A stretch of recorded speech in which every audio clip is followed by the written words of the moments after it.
ଆଜି national press day 2025 ପାଇଁ collectorate conference ହଲ୍ରେ ଗୋଟେ ସେଲିବ୍ରେସନ୍ କରିବା ପାଇଁ ଗୋଟେ ମିଟିଂର ଆୟୋଜନ କରାହେଇଥିଲା। ଏଠି ଅଲ୍ ସିନିୟର ଅଫିସର୍ସ, ଜିଲ୍ଲା ପରିଷଦ ପ୍ରେସିଡେଣ୍ଟ, हमारा ऑल सीनियर जर्नलिस्ट माने कालाहांडी जिल्ला रे जो अच्छी all print media, web media, electronic media समस्ते उपस्थित थिले। जो नेशनल प्रेस डे 2025 रो जो थीम अच्छी मिस इनफॉरमेशन को आमे केमिति माने ये करिबा से विषय रे बहुत सीनियर जर्नलिस्ट माने तांका ओपिनियन देले।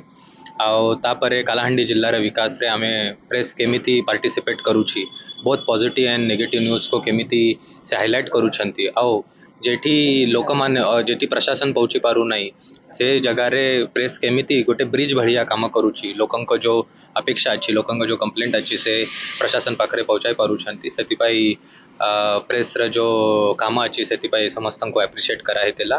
जिला प्रशासन तरफरु सब कलाहांडीर संवादिक भाई बंधु माननको आउ थरे नेशनल प्रेस डे र हार्दिक शुभेच्छा अभिनंदन जनाउछि।